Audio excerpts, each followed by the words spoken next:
and I say this to parents all the time, if you lead with shame, they will stay the same. I remember, I remember when I was a kid and my parents, God bless them, with all the best intentions, unfortunately, it's very common to kind of lead with the approach of like, this is not how I raised you. How could you watch this filth? What do you think you're doing? But consider it from the child's shoes, right? There's this hide and lie dynamic that's sort of formed where it's like, okay, mom or dad says that this is bad, but this makes me feel good. Like it makes me feel excited. It makes me feel not alone, whatever it happens to be. So if this is bad, and I like it, therefore I must be bad. Therefore a seed of shame is planted, So, okay, I guess I won't talk about this then, So the name of the game is curiosity, like I want to encourage others out there, and this is where I can possibly help, to get in the habit of simply asking questions. It's not just you versus your child. It's right. Again, you and your child together versus the problem. That's what it is. For men chasing purpose over comfort, this is the Intentional Guy Podcast. Hey guys, welcome back to the Intentional Guy.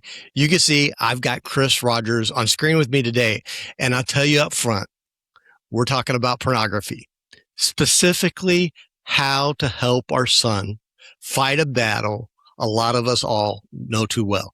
So if you got young ears in the car, this might be one to say for later. But here's the question that made me book this conversation. If your son was struggling with this, would he tell you? Would he even know he could? Because most of us grew up in homes where nobody talked about this stuff. So we learned to hide it. Now our kids are carrying a phone with more temptation in their pocket than we ever had access to. And most of us aren't even sure on how to say a single word about this. So Chris has been on both sides of this. He spent his career working with teenagers, and he's walked his own road of recovery. And Chris is not here to shame anybody. He's here to help us open a door most families keep shut. So Chris, welcome to the show today, brother. I am glad to have you here and to be talking on this conversation. Yeah, absolutely. I know we were just chatting a little bit before we were recording, but sincerely, I'm really looking forward, and thank you very much for having me. Well, man, if you don't mind, let's just dive into your story, because there's always, our calling comes from our own experience as well. So would you mind sharing some of that with us? Yeah, no doubt. So, for all those listening, my name is Chris Rogers. I'm from Long Island, New York, born and raised. And like Michael was saying, for most of my professional career, I was working as a teacher. I was working as a music teacher in Manhattan for a long time. It's a extension of who I am, big part of, what's important to me. But behind closed doors, like so many of us, I was struggling with life and coping in an unhealthy way, I thank God was never enveloped in the world of alcoholism. I never had a dependency on a substance, but my vice of choice just so happened to be pornography. And just, the word itself sort of like rub people the wrong way, or just kind of, there's a stigma around it. Let's call it what it is, right? Yeah. So I first stumbled upon it, statistically speaking, I was a bit of a late bloomer. I was about 14, right on the family computer, what started off as innocent curiosity. Like, what is this? What's going on? Like I said, just so happened to stumble into behaviors that have proven to be unhealthy for me. To make a long story short, when it comes to the thing, you name the thing, I've done the thing. And I'm going to let your imagination fill in the blanks. I've been there, okay?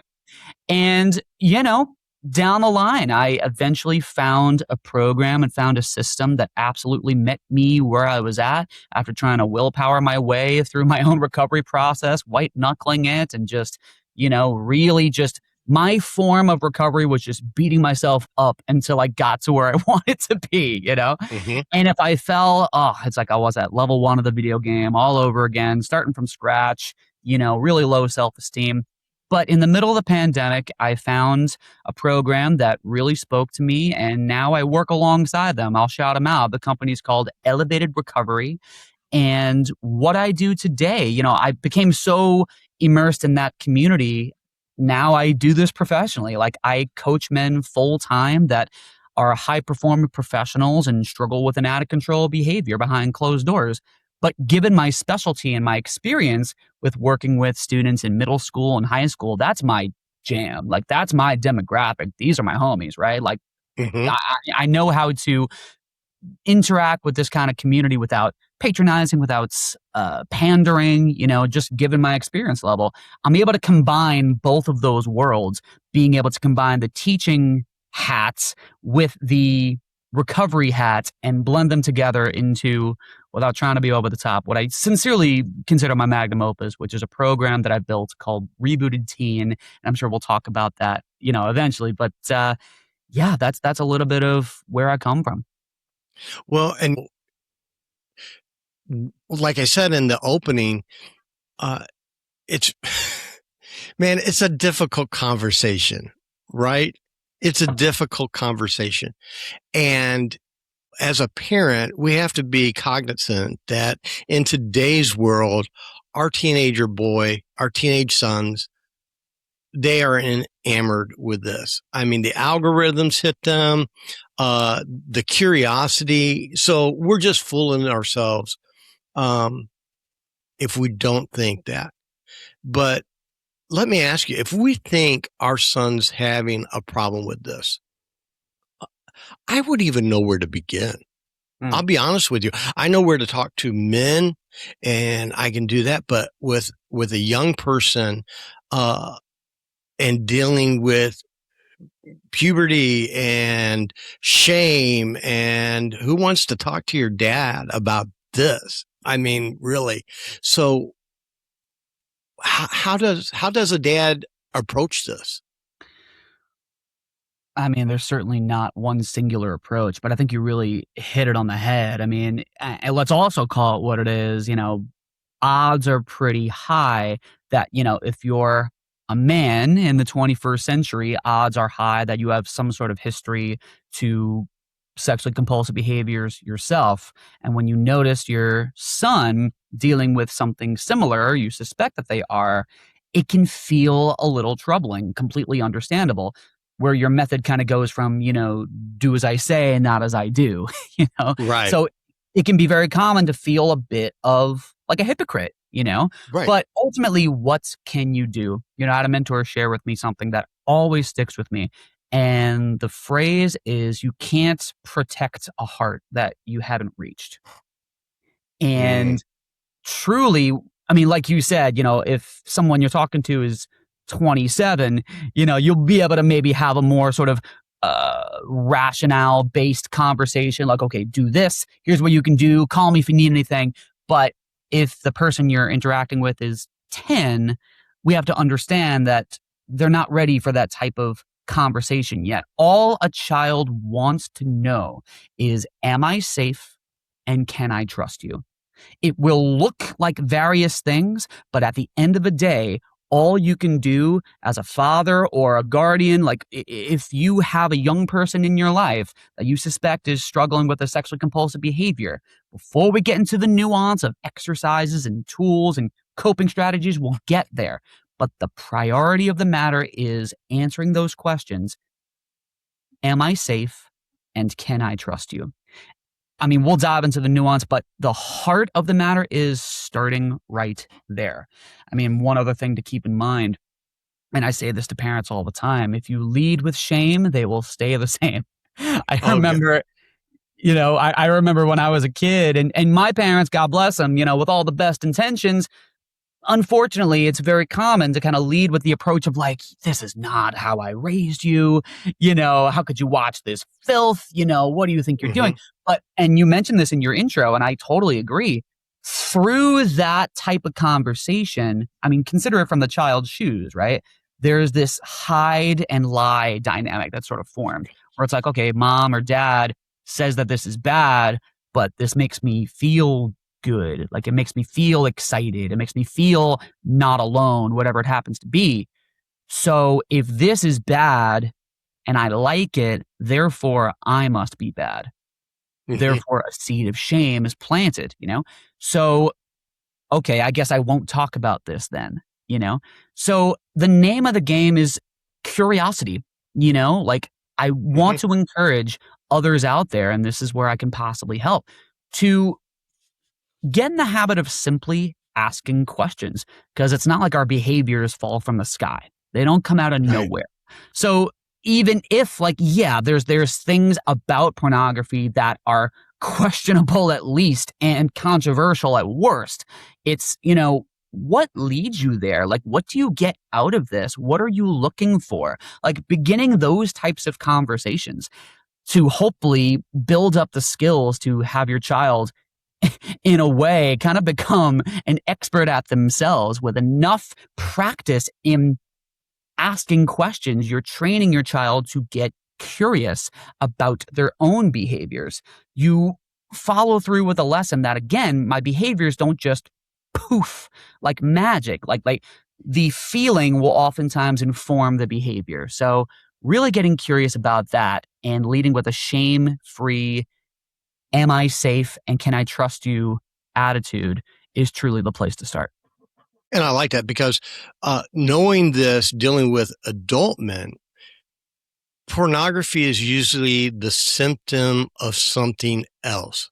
Beautiful. And the pornography is feeding something else, whether it's past traumas, Oh, yeah. loneliness, depression.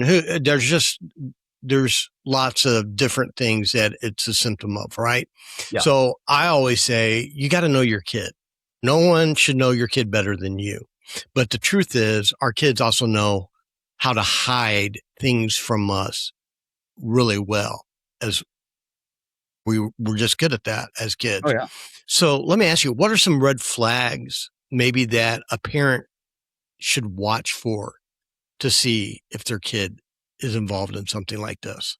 Yeah, you know, I like to break it down into three basic categories. Like, if you're kind of sniffing suspicion somewhere, like if you have an inkling that something might be going on, I like to break it down to three categories. There's social, technological, and behavioral. So, technological might be the most obvious. Like, do you notice like a newfound sense of secrecy when it comes to their device usage, whether they have a phone or an iPad or something? Don't look at my stuff. You know, don't touch my iPad. Don't look at this. You know, it's just, it doesn't automatically mean that all the red flags should be, you know, thrown out, you know, or all the alarms should be set off. It's just an invitation or an opportunity to implement a conversation. So all these Hmm. quote unquote red flags to look out for, they're not a cause for panic, anxiety, or emergency. Again, it's an opportunity to open up a line of dialogue. That's all this is. So technological, do you notice on their device, which by the way, little side rant here, be aware of what your children are downloading. Like I'm a big advocate for if you purchase a device for your child, opening up, giving it to them like, okay, I'm going to give this to you, but make no mistake, this is mine. Hmm. This I like that you said that because that is one of the advice I give to parents. But the problem is, um, I'm talking to parents when it's too late. So hopefully you're listening to this before we get to this stage. And I'm, I believe a lot of parents want to be their kid's friend, and Mm, that's down the road. That's not right now. Right now, I got to be their parent. And right right. now, I like what you said. This is mine that I'm letting you borrow.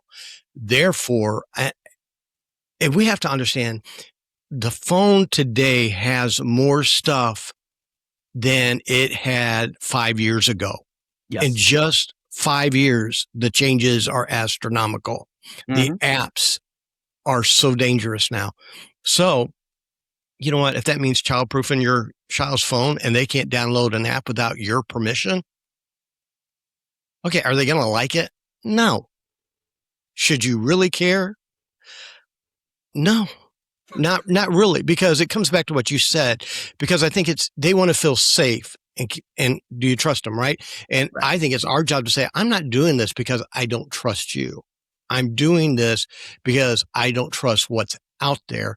And it's my job to keep you safe. Simple line. That's Yeah. all it is. So it can go back to those two things that you said adolescents are looking for. And we're Hmm. just providing that. That's our job. Provide the Right. safety and then trust. It's not because we can shame him. No, I'm not doing this because I don't trust you. I don't trust what the manufacturers and the people with these apps are doing because they're targeting young people. Nothing to Oh, do with you. yeah, I can totally go off on that. And like, it's like I don't trust what's out there, but also I value your well-being enough to place a boundary. It's Mm-hmm. like, and I talk about this with clients all the time. Like there's like a bit of a misconception when it comes to boundaries. So if I'm talking to a client like, all right, what are your boundaries? And they'll say, okay, no bringing my phone into bed, no eating past 11 p.m., no staying up late, no this, no that. I don't do this, I don't do that. It's like, okay, here's the thing about boundaries, right? The primary purpose, or the only purpose, I should say, it's not just to keep the bad stuff out. It's also to protect what you deem important. It's to keep, protected like the things that you value. It's kind of Mm-hmm. like the analogy I gave. It's kind of like a game of bowling, right? It's like, Right. yeah, they'll keep you out of the bumpers, but they're set in place to make the thing that you're aiming for easier to hit. That's the point of boundaries. So it's like, I'm enacting this boundary to, yeah, keep the bad stuff out, but also protect your well-being. So also protect you from, getting lost into too much screen time. I'm putting this because I love you, you know? Yes. So that's a little thing about boundaries. But real quick, so there's the technological cues to look out for. Some of the social cues, if you notice a change in your child's demeanor, particularly when it comes to conversations around relationships or conversations if the sex talk happens to come up, or about friendships or about authority figures, whatever. Do you notice like this newfound sense of cynicism? It's just something to just keep an eye out for. It's like, that's a little bit different. Which, by the way, again, doesn't mean all the alarms should be set off because as part of your child's cognitive development, questioning authority is really just trying to find where the boundaries are. Again, Right. am I safe and who can I trust? That's all. It looks different in different ways. I'm not saying tolerate disrespect, but I'm trying to say that's where that is coming from. Yeah. So social and behavioral, beyond the obvious of, acting out, again, just is there a new sense of anxiety? Is this newfound sense of isolation? Is this newfound sense of is there a switch? Like that's really what to look for. All these, just to really pin this home. I know I'm a broken record, but just to really drive it home, because when I get the opportunity to speak to a parent, it's like they see one, it's like, oh no, here it is. It's time. It's like, hold on, hold on, hold on. It's your child. Okay. All these signs that I'm putting out are just an opportunity to enact a conversation where curiosity is king. It's a matter of you being that safe and trusted adult that perhaps you wish you had, but Mm-hmm. mostly what this child needs. So, as far as red flags and things to look out for, those are just, the first few that come to mind. Well, and those are great because I liked what you said there too. Just because you see red flags doesn't necessarily mean that's happening too, because God did not create a stranger creature than a junior high boy. Okay. So it could be a number of different things, right? So Right. we don't have to automatically go to the worst scenario. But even too, if you do find that your kid's involved in this, to me, that's great that you caught it, Mm-hmm. right? Because now that you're aware of it, you can do something about it, right? But be very careful on how you deal with it Yeah. because teenagers are notorious for shutting down. quickly. Teenagers, there's a maturity issue. Sometimes they're just not at that maturity level where they're able to face it. So I agree with what you said.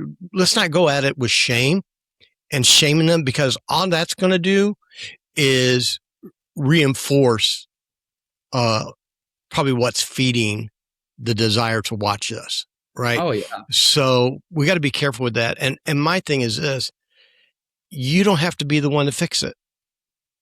Yeah. It might be, you know what? I might need, me and you're going to go talk to your youth pastor right now about this, right? Or there's a person like you, that they say, we're going to get you a coach on this, correct? Or they go to rebootedteen.com, get the free parent resource that you've got, fill it out and ask, how do I go about this? Right. Yeah.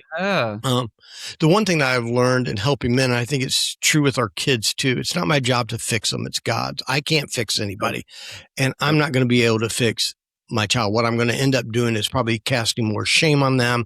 And I also know this with raising two teenagers, that the more I preach at them, the more they want to do the opposite of what I'm saying to do. It's kind of a natural born rebellion, right? So, a lot of times I'll have parents reach out. I've had a couple teenage boys I've worked with, and their parents said nothing different than what I said, but because it was coming from me, it was different. Right. Right. It's a tough pill. It's a It real is. tough pill to swallow. And here's the thing. I like to think of, like when I was a kid, like I was a big theater guy, little story. Like my parents met, doing a production of Grease, and they were Danny Zuko and Sandy. So that's how they met. So I was kind of, out of the womb singing and dancing, right? So that was a big part of my life. I like to think of, in the most ideal circumstance, like there's this image that kind of excites me, where the home is kind of like the rehearsal room. And I say it that way because, we alluded to this a little bit earlier, but the technology, man, it's not. I remember how big of a deal it was when I was in middle school making my first MySpace account. Like that was when social media, this is pre-Facebook, YouTube was a new thing. This was my first exposure to social media, and I remember how much of a cultural moment that was for my generation. Now, it's a whole different ballgame. So we're talking about a generation that, first of all, does not know what life is like before social media. Like take that in for a second. Like how ubiquitous and just omnipresent that influence is. We're talking about a generation that doesn't know what life is like without that, sort of this expectation to be a performer on this virtual stage when it's like being thrust into a boss level when you're still learning the controls of the game. Yep. So understand that these are where these children are coming from. But getting back to the rehearsal room, having been so used to being a performer on this worldwide virtual stage, the rehearsal room is where you can ask questions. The rehearsal room is where you can make mistakes. You have all your different directors with a different area of expertise. You got your music director, you got your stage manager, you got your choreographer, your drama director, right? You got all these different people, again, in an ideal, healthy circumstance, that are there to help you perform better. They're there to help you give you the tips and tools and techniques to perform the show of your life better. But here's the thing. The rehearsal room is not the performance space. You can mess up and laugh about it. Like it's part of the process where everyone together with their experience, with their areas of expertise, we're all there to build something. It's a collaborative effort. You're on the same team. This is why I say, when it comes to these types of conversations, keep this in mind, write it down somewhere. It's not just you versus your child. It's, right, again, you and your child together versus the problem.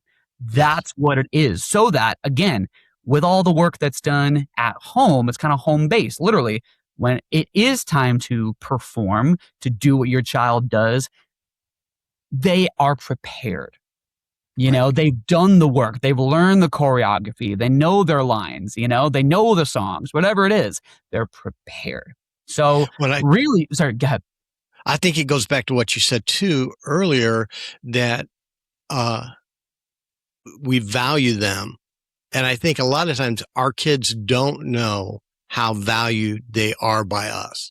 Oh my And I gosh. I think mean, when you talk about, communicating that, yeah, I was saying, like, especially with the influence of social media, where it's this constant state of FOMO and looking over your neighbor's fence, we're constantly reminded of what we don't have.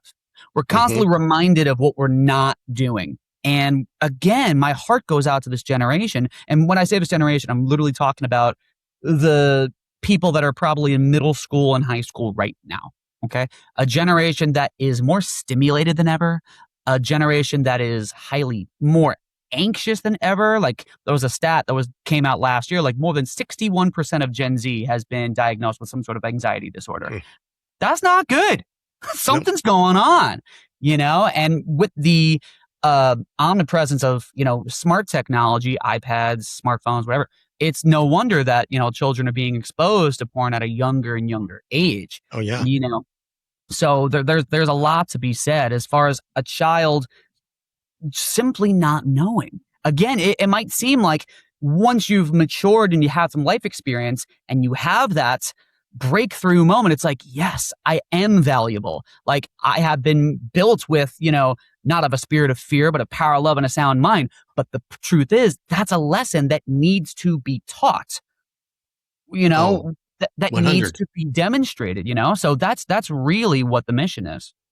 Well, 100%, because we will tell our spouse we love you. We Hmm. make sure that our spouse knows, oh, I value you. We make sure to commit to that intimacy with them, right? And then with our children, sometimes we do the opposite as men. We got that masculinity thing. And I have been so thankful to watch some men who are very masculine men, Hmm. but who make sure their family understands their value structure. And their value structure is this: I only value first what God thinks of me, Hmm. but then social media, I don't care what everyone on there thinks of me. What I care about, who values me and what they think of me, is your mother and you guys. Yep. That is important to me. So I'm not living a fake life on social media, because we have a lot of people who are living total hypocrisy because social media has enamored that into us. And so we have this generation. No wonder the percent rate is what you said, because who can live up to those pedestals that we're having to try to measure ourselves up on social media? And I cannot imagine in 3 years from now how worse that is going to be.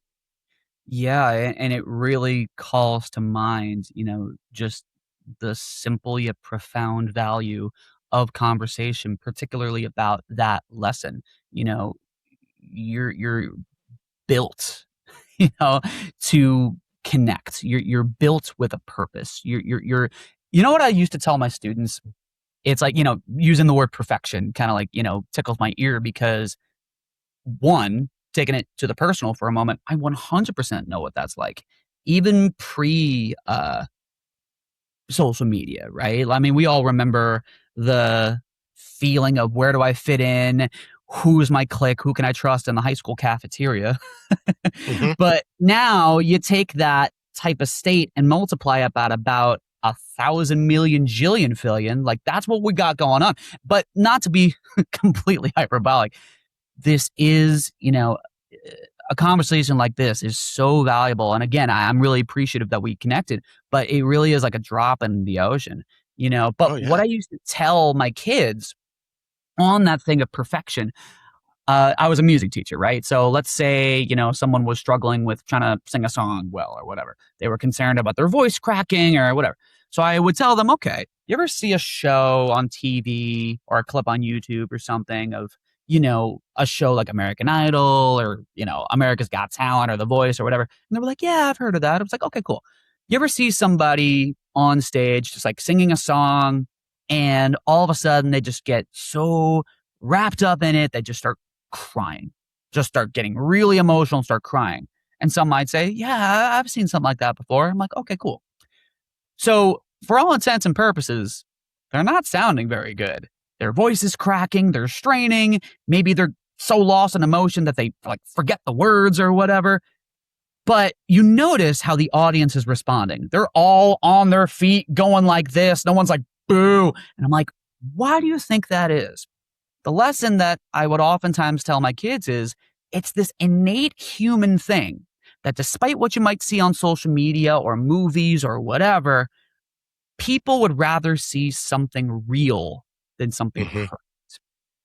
There's Yeah. just this innate yearning for authenticity, and then I would say like, all right, you ever see like a comedy movie, right? Like the movie itself is hilarious, but then oftentimes with many comedy movies, what happens at the end of the movie? There's Yeah. the bloopers where all the actors are like, there to work on this particular movie and they're making stuff up. They're messing up their lines. And for one reason or another, we enjoy that almost so much more. Why? There's just this human thing. People Mm-hmm. would rather see something real than something perfect. So not to be totally cliche and corny, but, I really think that there is such, realness and just the sentiment of being yourself. Because I think in a generation that's growing up in the age of AI, of quote unquote fake news, again, from that state of what's real, who can I trust, there's a generation that is thirsty for that sense of authenticity, you Yeah. know? So that's Yeah. that's what I really hope to instill through this program. That's great. Well, let me ask you this question. I have a lot of men on here, and I know a lot of men. Me personally, I had my own bout with pornography, destroyed my life. It's sometimes I've got men that they don't want to go to their child because the shame and guilt is always like, how can you talk to this kid when you yourself, in some cases, it's not you used to battle this. Some of it is you're still battling this Yep. right now. Mm-hmm. And so what that shame and guilt does, it paralyzes us from then going to our child who we're suspecting this. And I always tell the man when I'm looking, I go, do you really think your kid doesn't know? Nobody knows you better than your own kids. Okay. You think they don't know? So what do you say to that guy? How does he push through that? To me, I think he can use that even so to help his child. The first thing that comes to mind for me is something that another mentor once shared with me. You don't have to be healed to help. You don't have to have all your stuff together. You don't have to be perfect and what have you. I mean, I'll save you the suspense. None of us are nor will be, But when it comes to guiding your child along, again, you don't need to be healed to help. And truly understanding that, yes, you're connected through this, unbreakable bond, but you are two separate people having your own separate experiences, So, Right. yeah, kind of like, go ahead. Well, so let me ask you this then. Okay. This is my dad. This was my dad. Do you know how my dad told me about the birds and the bees? Tell me about it. So my mom told him to go talk to him. Now you got to understand the background of this. My dad was a Baptist preacher. Okay. Uh-huh.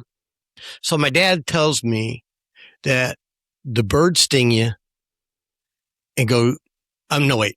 The birds and the bees is the bees sting and the birds go chirp, chirp. Bees go buzz, buzz, and the birds will poop on you. Right. And that was my birds and the bees story. Amazing. And I remember my mom asked me, did your dad have that talk with you? I go, well, yeah, I don't know what the big deal was. And she's like, what do you mean? I go, well, I already knew all that stuff. And my mom's like, you already knew that stuff. How did you know that? I was like, I see birds and bees all the time. I've been stung. And then my mom is screaming for my dad to find out what he did. And truth is, my Oh, dad did not have that conversation with me. He did not want to have that conversation. Now, I'm going to yeah. be honest with you. There is a big part of me that said, I am so thankful my dad did not have that conversation with me because it's awkward, right? It is awkward. But had my dad had that conversation with me, would the struggles I went through have been different? Because he would have helped me set boundaries that I was too immature to do.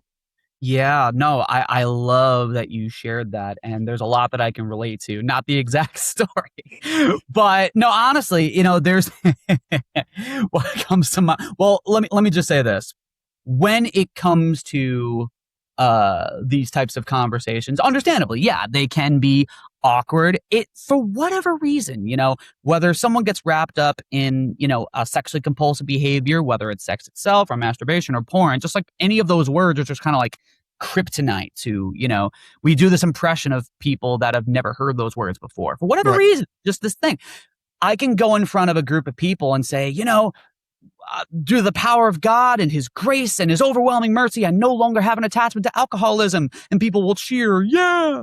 And I'll say the same thing about, a disorder when it comes to a relationship with a substance. But the moment I mention porn, it's like, yeah. It's whatever reason. It's like the red-haired stepchild of the addiction I world, know. So really, the answer is to just be matter of fact about it. I mean, like your body parts have names, right? It's like, we didn't just come out of nowhere. It's like the stork is a cute story, but there's a way we all got here, right? Right. And there's this comedian's bit that comes about. The comedian's name's Chris D'Elia. A lot of his stuff is just kind of, the comedy equivalent to just like, eating Doritos or something. But he had this one bit that I actually found kind of profound, especially now that I'm in this world that I'm in. He has this bit where he talks about he's never drank alcohol before. He just never did.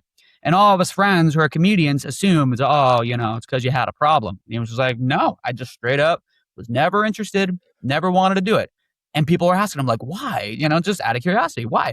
And he talks about this situation where, his parents had a liquor cabinet, as, many families do. And the parents were just like, okay, this is what's in this cabinet. This is what alcohol is. This is how it affects you. We'd rather you not drink, but then again, we can't stop you. So then he's sitting there just like, okay, give me rules so I can be naughty. It's just like, this is what this is. This is how the stuff works. And we've got some life experience. So we've been there ourselves. So at the end of the day, so that's why I made that distinction, like dad's over here, son's over there. You're your own person having your own experience. I can't stop you, but this is just what this is. This is what to expect. It's our role to literally pull the curtain to see the man behind it. You know what I mean? This is what's going on. So that's really what comes to mind for me. But get back to the awkwardness. I get it, but not to be all self-pluggy, but literally this is why I built what's called the Rebooted Teen Parent Program, which is, the free resources, again, rebootedteen.com. If you feel like, yeah, I don't want to be a hypocrite. I don't want to shame my child. I don't want to make them feel awkward. I don't want to be overbearing or annoying or whatever. This is for you. It's how to initiate these types of conversations without, feeling like you need to be a certain way. You can be yourself. Again, you can't heal or protect a heart that you haven't reached. So when you make the star of the show your child and not the behavior, you're more likely to have a breakthrough, So that's really what we talk about. So if anyone happens to resonate, like, yeah, that feels weird to me, having that type of talk, or if that's just the talk that you're used to, then feel free to check it out. I'd love to help. Well, and I think that's why your resource is really good, because I think it's embarrassing, it's awkward. I don't even know how to approach this because my dad never approached me about this. Well, how do I do this? And that's great about one of the pluses to technology today is now we do have online resources, and this is one of them. This is a place where a parent can go get some free resources on, okay, how to address the situation so that you're not going into it blindly, and have a strategy to do it. Because I know this, when we set a goal and we can write it down, me is go in prepared. Don't go in the seat of your britches that you're just going to barge in his room and have this conversation. No, plan it out. Figure out how should I talk to them about it? Because whenever you do a goal, one thing I learned is if you write out your goal, you got a 65% greater chance of success. And a lot of it is because you're more apt to follow through with the goal. But second is because you're also now writing a strategy out of what to do and not to do in there. What to say and then what not to say. And you've got on there, because the natural instinct is to shame people with this. And so sometimes it comes across without us meaning to. So you having it written down, I am not shaming. And for me, that would be my face, because I am not a poker player. My face shows everything. So I would have to write it out. Right. Watch your face, right? Because people are reading your body language. Our kids are reading our body language. So so to me, I appreciate that you have a resource for that. But before we go, I'd like to ask you this too. What is one thing, if a dad is listening today, what's one action after this episode that maybe they should take? Well, if you suspect that your child might be struggling with a compulsive sexual behavior, understand first things first, it's not 100% their fault. Okay. You know, I saw it myself. Like, I remember working as a teacher in the middle of the pandemic. We were all doing the school online, and I ran the whole gamut from kindergarten all the way to 12th grade, right? And Right. especially in my younger students, there was a change in their demeanor, in their attitudes, and the light in their eyes when we finally started back. Sorry, there was a change in their overall essence when they started coming back into the building. And think about what was being taught at that time subconsciously. It's like, all right, here it is, a scream.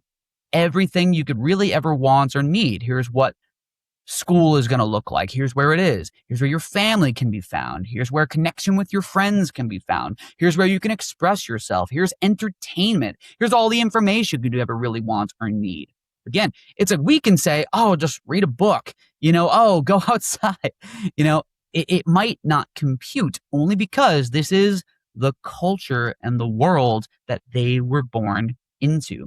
So understand that if your child has been exposed to porn, or if you suspect that they have at an early age, I really want to drive home the point that it's not their fault. And it's also not your fault either as a parent or guardian. It does not make you a failure. It does not make you a bad parent in any stretch of the imagination.